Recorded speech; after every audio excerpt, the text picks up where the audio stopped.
Vous nous prenez à l'instant, vous faites bien de rester sur le canal 2 international, canal matin, 18 juin 2019. Et nous ouvrons la revue de presse. D'abord, le cap sur Yaoundé avec J. Pierre et Sono. Et derrière, Tipkio Michael prendra le relais. Bonjour à vous, monsieur GPE. Bonjour Douala, bonjour Aimé, bonjour également à Patricia qui est de retour après ce chat qui a voulu l'embêter hier. Je vous accueille à Yaoundé, le cœur enflammé de joie comme d'habitude. Vous, mais également nos millions de téléspectateurs, ceux du Cameroun et du monde entier qui sont tous chargés, faute d'informations. Bienvenue donc à cet exercice. Vous êtes à Yaoundé, c'est la capitale du Cameroun et dans le registre des épreuves en termes d'examen officiel dont on sait qu'il se déroule depuis quelques temps maintenant au Cameroun. Les épreuves quittent du probatoire demain se jouent à titre de rappel et d'ailleurs ce rappel vient du quotidien camerounais à Capitaux Public, Cameroun Tribune, dans sa livraison de ce matin. Et justement, parce que, afin que nul n'en ignore, il y a eu par le passé certains candidats qui ont raté justement d'aller subir ces épreuves-là pour les examens officiels. Ce sont au total 163 000 candidats qui vont ainsi à l'assaut du probatoire général. Et ce sera ainsi jusqu'au 21 juin prochain. Rappel justement Cameroun Tribune dont la principale une édition de ce mardi a trait justement à un deuil national. Ainsi en a décidé le président de la République à travers un texte qui a été rendu public hier. Cette fois, ce n'est donc pas un fake news. On en était quelque peu habitué pour la mémoire des 17 militaires dont on sait qu'ils ont été tués à Darak, dans la région de l'extrême nord Cameroun, par l'assaut de la secte terroriste Boko Haram. Le président de la République en a décidé ainsi pour vendredi 21 juin prochain. Ce sera donc une journée de deuil national. Décision en provenance du palais de l'unité, le palais d'Etoudi. Le quotidien Mutation, l'édition de ce jour, traite aussi des examens et concours pour rester dans le registre des examens officiels au Cameroun, en revenant justement sur le cas du récent BEPC, justement, qui avait mis en ballottage certains candidats, on l'indiquait encore tout à l'heure. Pour eux, justement, cela ont été victimes de ces réseaux sociaux parce qu'il y a eu des informations qui avaient alors circulé dans les réseaux sociaux, lesquelles annonçaient le report pour ce qui est du BPC, de l'épreuve de mathématiques au 10 juin dernier. Justement, cela a mis en déroute un certain nombre de candidats, dont certains se sont d'ailleurs plaints, demandant d'une manière ou d'une autre. Et d'ailleurs, certaines formations politiques se sont joints à cette demande-là, justement, à savoir que le ministre en charge des enseignements secondaires devait organiser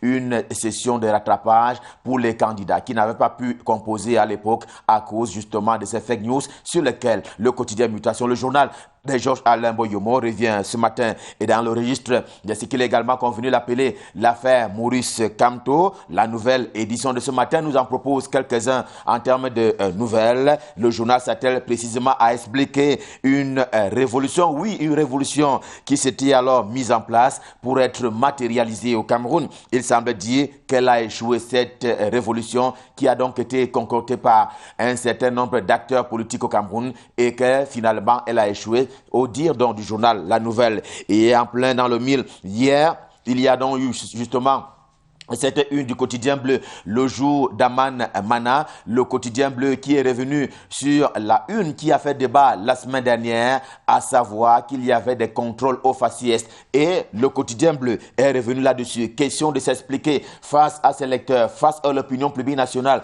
et internationale. Il explique c'est pourquoi il a titré justement sur ces contrôles au faciès. Aman Mana, très grand professionnel et très respecté sur la place de la presse au Cameroun, dit avoir relaté les faits, oui, les faits tels qu'ils se sont produits au niveau justement des barrières de police et ou de gendarmerie, justement, qui n'ont pas réservé un bel accueil aux originaires de la région de l'Ouest Cameroun. Ainsi peut-on dire, au terme d'un certain nombre d'implicites, qu'il faut dégager Aman Mana. Et le quotidien bleu explique donc qu'il s'est agi uniquement de rappeler et de relater les faits suffisants pour que le journal L'épervier, le journal de Léoprocovis Nudjo, dans sa livraison de ce matin, suffisant donc justement pour que ce journal l'accuse tout d'égo, de bien vouloir inciter à l'extrémisme tribal. Cette idéologie-là, L'épervier, le journal L'épervier la qualifie comme l'hebdomadaire Le Point Hebdo de insurrectionnel. En tout cas, c'est un concept qui est convoqué par le journal L'épervier ce matin. Il n'y a jamais eu traque au faciès, affirme d'ailleurs L'épervier, ainsi que Le Point Hebdo qui traite tout aussi de cette question ce matin, aidé en cela par leurs preuves. Le quotidien L'épervier ainsi que Le Point Hebdo qui disent donc avoir voir les preuves selon lesquelles Aman Mana n'a pas titré pour rien. Il y a de façon sous-jacente une certaine idéologie à véhiculer. Mais attention à la manipulation, prévient pour sa part le journal L'Équation, selon qui, par un moyen ou par un autre, eh bien, le pouvoir de Yaoundé, le régime de Yaoundé, le système de Yaoundé, qui est justement l'affaire de Paul Biya, il s'en va détruire l'opposition. Cette dernière est d'ailleurs torpillée justement parce que elle ne s'est jamais fait entendre pour ce qui est des règles en matière du jeu électoral au Cameroun. C'est la raison pour laquelle le journal rapporte que Paul Biya torpille et il s'en va éliminer l'opposition par un moyen ou par un autre. La raison pour laquelle le journal donne justement les raisons de cette posture-là, en s'appuyant d'ailleurs sur les textes qui régissent le jeu électoral et les élections en particulier. Là n'est pas le débat. Rappelle pour sa part le journal L'Orphelin qui traite aussi de cette question ce matin, qui a donc bondé son opinion, a donc bouclé d'ailleurs son opinion sur le fait que Aman Mana et son journal Le Jour veulent créer, dit-il, un soulèvement populaire au Cameroun. C'est une posture du journal L'Orphelin dans sa livraison de ce jour. D'ailleurs, le quotidien va plus loin. Il va plus loin dans ce qu'il est convenu d'appeler cette bataille, en donnant à dire que le jour des pépins a sonné pour Aman Mana, que le journal colle justement sans vergogne au MRC, le mouvement pour la renaissance de Maurice Kamto, dont on sait qu'il est en prison et dont on sait que les militants s'activent à ce que il y a des marches blanches qui sont régulièrement interdites par les autorités administratives. Et justement, le journal affirme sans vergogne qu'il y a comme un rapprochement entre le jour et le MRC, comme s'ils étaient des siamois. Le journal Réalité des Pongouare Kindi est également en kiosque ce matin et constate d'ailleurs que Maurice Kamto et Epigon ont simplement salé le peuple bamileke, dont on sait qu'il est fier de l'être, et à travers un certain nombre d'actes, le Maurice Kamto, le président du MRC, aurait donc sali le peuple bamileke. Le sommet de une du journal Réalité, édition de ce matin, s'intéresse à la grève. Oui, il y a eu une tentative de grève qui s'est concoctée d'ailleurs du côté de Douala pour parler de l'université de Douala, et justement que celle-ci a été désamorcée par les bons soins du professeur Xavier Etoile, le recteur de cette institution universitaire, et que en amont, tous les ingrédients avaient été réunis pour que étudiants et autres enseignants, et pourquoi pas le personnel administratif de cette institution universitaire, tous les ingrédients avaient donc été réunis pour que grève advienne par la suite, et elle a donc été désamorcée. Au chapitre des scandales, voici une affaire de 60 milliards de francs CFA, souligné le montant, qui meuble d'ailleurs la une principale du quotidien Émergence, le journal de Magnus Biaga, dans sa livraison de ce mardi. 60 milliards de francs CFA au titre de joyeux soupçons de détournement de fonds publics à la Sonara, une Sonara qui est sinistrée depuis que cet incendie s'est déclaré il y a 2 semaines maintenant. L'affaire est ainsi qualifiée par le journal d'affaires Charles Metouk, qui commande justement aujourd'hui à John Ebongole, lui, de faire un petit tour du côté du TCS, le tribunal criminel spécial, qui est d'ailleurs en phase de jugement dans ce qu'il est convenu d'appeler avec le journal l'affaire Charles Metouk.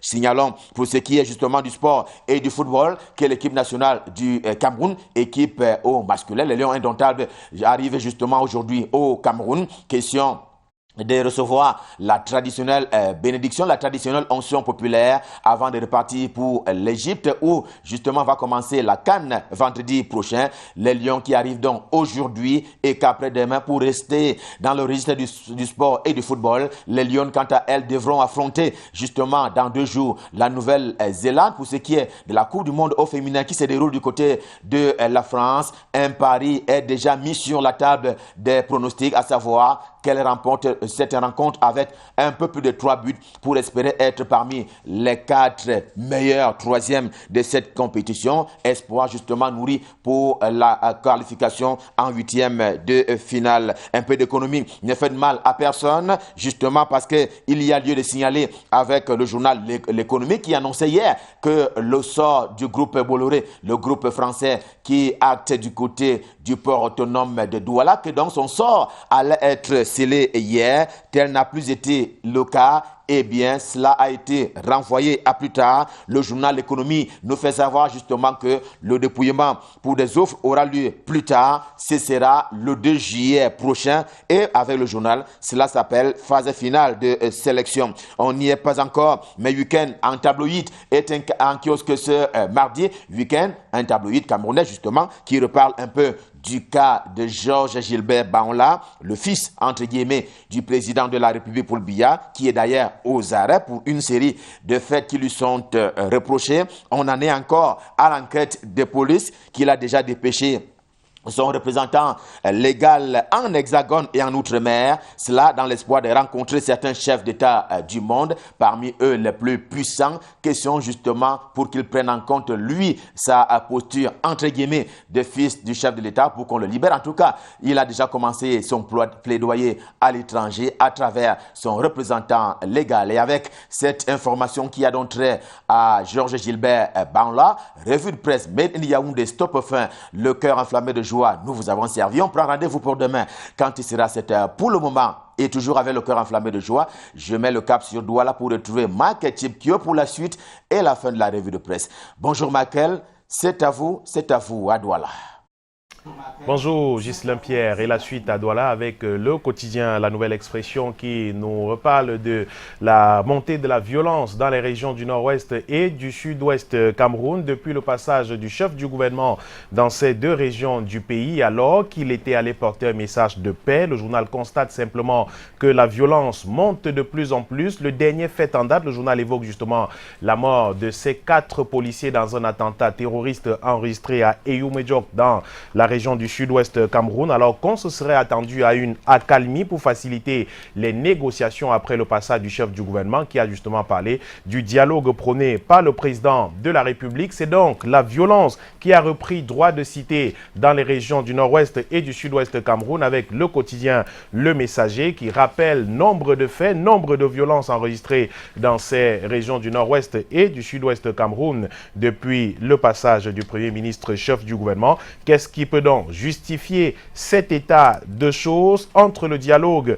l'adieu au dialogue justement et la surenchère politique? Le journal s'interroge ce jour qui a intérêt à ce qu'on ne recouvre pas la paix dans les régions du nord-ouest et du sud-ouest Cameroun et les réponses à lire en page 4 du quotidien Le Messager en kiosque aujourd'hui et d'une région à l'autre toujours en proie aux violences, la région de l'extrême nord cette fois-ci avec cette attaque de Boko Haram qui a tué nos militaires. C'était il y a quelques jours à Darak précisément et le président de la République qui vient donc de décréter une journée de deuil national dans un communiqué rendu public hier. Le chef de l'État déclare la journée du 21 juin prochain journée de deuil national et durant cette journée, selon ce qu'on peut lire dans le communiqué du président de la République, tous les drapeaux du décret du président de la République, tous les drapeaux seront en berne dans tout le pays et dans toutes les représentations diplomatiques du Cameroun à l'étranger. Et pour le président de la République, il est question de rendre hommage à toutes ces forces de maintien de l'ordre qui ont payé de leur vie pour défendre l'intégrité du territoire camerounais. C'est donc à lire en page 3 du journal Le Messager en kiosque aujourd'hui qui à son pied de une revient sur une actualité politique longuement et largement commentée les semaines dernières au sujet justement de la prorogation du mandat des députés et des conseillers municipaux. Le journal Le Messager constate simplement que le président de la République vient de lui donner raison. Le chef de l'État qui a saisi hier les présidents des institutions politiques légales au fin d'une nouvelle prorogation du mandat des députés pour 2 mois et des conseillers municipaux jusqu'au 29 février 2020. Le président de la République qui a donc donné raison aux analystes politiques qui voyaient venir cet état des choses à cause du cafouillage qui entourait juste ici le calendrier électoral hypothéqué. L'on s'acheminait inéluctablement, écrit Le Messager, vers une prorogation du mandat de ces conseillers municipaux et députés. C'est désormais chose en voie d'être faite. Ainsi, le mandat des députés court désormais jusqu'au 29 décembre 2019. En ce qui concerne le mandat des conseillers municipaux, il va désormais jusqu'au 29 février 2020, soit une prorogation de 5 mois. Le mandat d'après la première prorogation s'achevait le 15 octobre 2019, nous rappelle le quotidien Le Messager en kiosque aujourd'hui. Et la Nouvelle Expression en fait également sa grande une ce jour. La Nouvelle Expression également, qui avait parlé de cette actualité la semaine dernière, y revient pour confirmer justement que, comme il annonçait, le journal bien sûr l'annonçait en exclusivité dans son édition du 12 juin dernier, le mandat des députés et conseillers municipaux va bénéficier d'une nouvelle prorogation.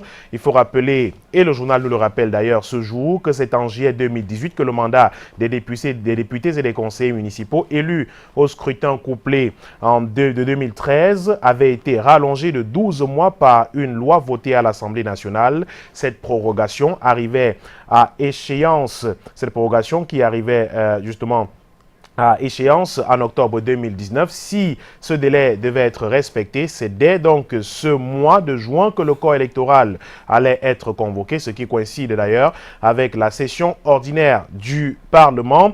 Et pour une des rares fois, écrit le quotidien La Nouvelle Expression, les tenants du pouvoir à Etoudi peuvent s'aligner sur les vues de la communauté nationale et internationale et même des organisations de la société civile ainsi que des partis politiques de l'opposition qui soutiennent qu'aucune élection crédible et non conflictogène ne peut se tenir dans ce pays dans les conditions actuelles. Le journal, le président de la République justement, qui vient donc de donner raison également au quotidien La Nouvelle Expression en kiosque ce jour et l'analyse sur les dates probables des futures élections à lire en page 3 du journal de Séverin Tchouke en kiosque ce jour. La politique encore avec ce que le journal appelle les manœuvres gouvernementales autour du mouvement pour la renaissance du Cameroun, de parti de Maurice Kamto dans une réaction de la deuxième vice-présidente Thierry Noah dans cette déclaration signée du 14 juin dernier. La deuxième vice-présidente nationale du MRC fait le point sur les personnes récemment interpellées lors des marches pacifiques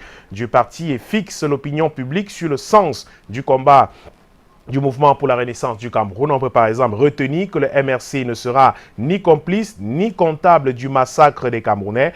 La deuxième vice-présidente du parti estime que la répression et les arrestations enregistrées les 1er et 8 juin dernier dans les rangs des militants du MRC visent à créer une colère et soulever les populations pour justifier un massacre ou alors un bain de sang qui s'en suivra. Il n'en sera pas question, écrit donc Thierry Noah. Le MRC restera donc dans une démarche pacifique de revendication et ne cédera pas à la provocation. Il restera donc justement dans une démarche pacifique et républicaine, peut-on lire dans un extrait de cette déclaration publiée par le quotidien La Nouvelle Expression en kiosque ce jour. Le transport également et le port de Kribi intéresse le journal La Nouvelle Expression ce jour qui reparle du terminal polyvalent de Kribi. Et le journal parle d'un passage en force du directeur général du port après un appel d'offres international qui a été boycotté par les principales entreprises shortlistées. Patrice Melon a tout de même continué plutôt la procédure qui provoque déjà des vagues au sein de cette institution et même dans le milieu des transports au Cameroun. Les détails de cette affaire à lire en page 2 du journal de ce jour. Et le journal parle également de transport urbain à Yaoundé avec cette grève désamorcée à l'issue d'une séance de travail hier autour du ministre délégué au ministère des Transports, Zakaria Njoya. Les délégués du personnel de la Société des transports et d'équipements collectifs de Yaoundé ont levé le mot d'ordre de grève. Les personnels de la STECI ne feront donc pas grève le 25 juin prochain comme projeté. C'est l'une des résolutions, la principale d'ailleurs résolution à l'issue de cette séance de travail hier dans le cabinet du ministre délégué auprès du ministre des Transports, Zakaria Njoya. Nous apprend le quotidien La Nouvelle Expression en kiosque aujourd'hui. L'effort camerounais en version anglaise est également en kiosque ce jour et nous reparle de la crise dans les régions du nord-ouest et du sud-ouest Cameroun et parle de ces 9 organisations non gouvernementales de défense des droits de l'homme qui mettent la pression sur le Conseil de sécurité de l'ONU, le Conseil de sécurité de l'ONU qui est accusé par ces ONG de défense des droits de l'homme de rester silencieux, de garder le silence justement face à une situation qui se détériore de plus en plus dans les régions du nord-ouest et du sud-ouest Cameroun. Le Conseil de sécurité de l'ONU qui est donc appelé par ces 9 organisations nationales et même internationales à trouver une solution à la crise qui secoue les régions du nord-ouest et du sud-ouest Cameroun depuis un moment. Et le journal Haute News, toujours au sujet de cette crise, nous apprend plutôt qu'un convoi, le président de la République justement vient d'envoyer 55 camions de dons humanitaires à près de 75 000 déplacés dans le nord-ouest et le sud-ouest Cameroun. Ces camions sont partis de Yaoundé il y a quelques jours et certains sont d'ailleurs déjà arrivés dans les capitales du nord-ouest et du sud-ouest. Et c'est d'ailleurs le plus grand convoi humanitaire dépêché par le gouvernement. 15 camions partis de Douala et 40 de Yaoundé ont pris la direction du nord-ouest et du sud-ouest chargés d'articles tels que matelas, matériaux de construction, produits de consommation courante, denrées alimentaires. Ces dons sont destinés à près de 75 000 déplacés. Une opération humanitaire conduite par Paul Atangandji, ministre de l'administration territoriale. La cérémonie de départ des camions s'est faite à l'esplanade de l'hôtel de ville de Yaoundé il y a quelques jours sous le regard des partenaires au développement. Il est justement question, selon les propos du ministre Paul Atangandji ce jour, d'apporter de l'aide à nos frères qui subissent les assauts des séparatistes dans les régions du nord-ouest et du sud-ouest Cameroun. Et la grande une du journal Haute News, comme vous pouvez le voir, parle de diplomatie de Yaoundé et Accra, un accord parfait. Le chef de l'État, le président Paul Biya, a reçu en audience au Palais de l'Unité le 14 juin dernier le ministre ghanéen de la sécurité nationale, M. Albert Kandapa, porteur d'un message du président Nana Akufo-Addo. C'est donc un message de paix lancé justement entre Yaoundé et Accra, accord parfait, accord de partenariat et de coopération également. À lire donc dans le journal Haute News en kiosque ce jour. On termine avec le détective qui nous parle de santé publique avec une autre sortie du ministre de la Santé publique, Manaouda Malachi, qui prescrit l'humanisation des soins dans nos hôpitaux. Dans une tribune justement publiée le 10 juin dernier, le philosophe rappelle une fois de plus au personnel sanitaire que le métier qu'ils exercent est cette technique, mais surtout humain. Et surtout humain, justement, il faut s'appuyant justement aussi dans son diagnostic justement du système sanitaire au Cameroun. Le ministre de la Santé publique a-t-il donné des directives à ses collaborateurs à qui il a demandé de s'assurer que leurs actes et prestations vont dans le sens de porter assistance, rassurer et soulager les patients. C'est donc une directive, une tribune justement publiée en intégralité, la tribune du ministre Manaouda Malachi de la Santé publique, publiée en intégralité dans l'hebdomadaire Le Détective, à retrouver en kiosque ce mardi. Merci beaucoup Michael Tipi. On va le dire, ce n'est plus un secret pour personne le décès de sa mort. L'ancien président égyptien Mohamed Morsi, qui est donc décédé au cours d'un procès, c'était donc au Caire. Et on va rapidement passer à autre chose. Il s'agit des nouvelles au-delà de nos frontières. Les nouvelles au-delà de nos frontières, au-delà, on reviendra dessus tout à l'heure, Patricia, vous l'avez dit, sur le décès de Mohamed Morsi. On commence par le Soudan. Le Soudan avec le site de RFI, le journal en ligne qui nous parle de ces militaires qui appellent à nouveau des civils à la négociation dans le pays. Il faut décrisper le climat de plus en plus tendu dans le pays depuis le début de la crise, depuis la chute du président Omar el-Béchir, depuis le 3 juin et le démantèlement dans le sang du sitting à Khartoum. Le dialogue est totalement rompu au Soudan. Selon des putschistes, les pourparlers peuvent reprendre, mais les soldats restent intransigeants sur certains points relatifs à ce dialogue, écrit donc le journal en ligne RFI, qui nous parle également du Burkina Faso. Le Burkina Faso avec le procureur qui requiert, la prison à vie pour Diendéré et Bassolé, deux acteurs justement dans le coup d'État qui a eu lieu dans le pays il y a quelques années maintenant. Le procureur militaire qui a requis la prison à vie pour ces deux généraux de l'armée, Gilbert Diendéré, notamment ex-chef d'état-major particulier de la présidence, et Djibril Bassolé, ancien ministre des Affaires étrangères sous Blaise Compaoré. Le parquet demande aussi que les deux généraux plutôt, soient destitués de leur grade. Des peines allant de 5 à 25 ans de prison ferme ont été requises contre plusieurs autres accusés dans le cadre de ce procès. La République démocratique du Congo avec la démission du vice-président de la commission électorale, avec le journal en ligne Africa News, le vice-président de la commission électorale nationale indépendante qui est visé par des sanctions américaines a déposé hier sa lettre de démission. 6 mois après l'organisation des élections générales en République démocratique du Congo et à quelques jours de l'expiration du mandat des membres de cette institution, l'information a été rendue publique hier par un autre membre de la Commission électorale nationale indépendante. Et on en vient au décès de l'ex-président égyptien Mohamed Morsi, décédé justement devant le tribunal hier après avoir passé 6 ans en prison. L'ancien président, issu des frères musulmans, 67 ans, est mort hier après une audition devant un tribunal du Caire, près de 6 ans après sa destitution par son successeur Abdel Fattah Al-Sisi, alors chef d'état-major de l'armée. On termine avec l'Algérie, avec Jeune Afrique, le journal en ligne Jeune Afrique, l'hebdomadaire qui nous parle de l'Algérie, avec l'ancien premier ministre Abdel Malek Sellal, qui lui aussi a été écroué dans le pays au lendemain de l'incarcération d'Ahmed Ouayaï. Abdel Malek Sellal, autre ancien premier ministre d'Abdelaziz Bouteflika, a été placé peu avant 15 heures hier sous mandat de dépôt par un juge d'instruction par la Cour suprême, de la Cour suprême, dans le cadre de vastes enquêtes sur des soupçons de corruption et de dilapidation de biens publics, écrit l'hebdomadaire panafricain Jeune Afrique. Et c'est avec cette information que nous terminons cette revue de presse de mardi, Patricia. On a pris énormément de plaisir à vous voir exercer ce que vous avez de passionnant. Il s'agit justement de la revue de presse. On va rappeler à nos téléspectateurs que vous êtes un natif du Gémeaux du 3e décan, dont vous faites partie des personnes qui ont un an de plus aujourd'hui. Happy birthday. Merci. Merci, Patricia. On va également souhaiter un happy birthday assez particulier à Winnie Chemo, qui est une grande téléspectatrice qui nous regarde quelque part, évidemment sous le ciel de Douala. Oui, elle est à Douala. C'est une amie. Oui. Coïncidence, c'est une amie. Elle est née également. Aujourd'hui, je lui souhaite un heureux anniversaire à Winnie Chemo. Elle m'a envoyé un message ce matin. Elle disait c'est notre jour. Je crois que c'est notre jour. Et voilà, on va célébrer à notre manière. D'accord. Voilà. En tout cas, n'hésitez pas à offrir. Et à tout cela qui me sature de messages depuis ce matin, que ce soit sur Facebook, des SMS, des messages sur WhatsApp et autres.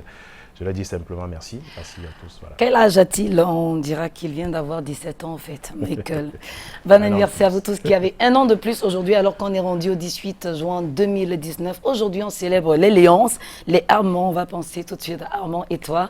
Évidemment, du côté de la direction générale de Canal 2 International. Oui, Armand Pagna, lui aussi un collègue justement de Canal 2 International. Il est celui de production de Canal 2. Armand Pagna, on lui souhaite un heureux anniversaire aussi. Bonjour, pardon, on lui dit un bonjour. Armand et toi, vous l'avez déjà dit tout à l'heure. Armand Rodolphe Njale, c'est un confrère. Il exerce à Mediafrique et à tous les autres Armands qui nous regardent certainement aujourd'hui. Armand Rodolphe Njale, le libre penseur, c'est le programme qu'il dirige sur Mediafrique FM d'ailleurs, appelé à monsieur Boni Dachako, monsieur respecté, respectable, derrière un gros projet de radio et de télé. D'ailleurs, good morning to Mr. Boni Dachako et toute son équipe juste à côté, du côté de la grande maison d'Akmar Média. Alors, ce qui est bien ce matin, Patricia, c'est que on va plonger monsieur Chipkio dans un air de souvenir musical. Il y a la chanson de Carl Thomas. Yes, I wish, yes. Qu'il doit forcément connaître. Essayez de mimer peut-être. Le piano juste donne un aperçu.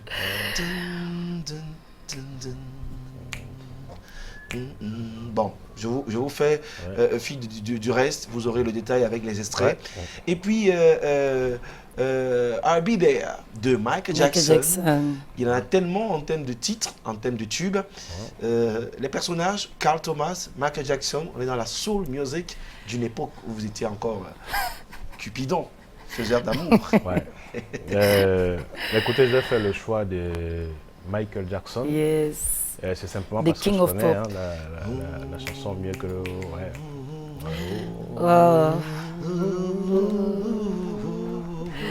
Allez, merci beaucoup Michael. Merci. On vous souhaite de passer une excellente journée. Encore happy birthday à vous. Permettez-moi de lui offrir un cadeau.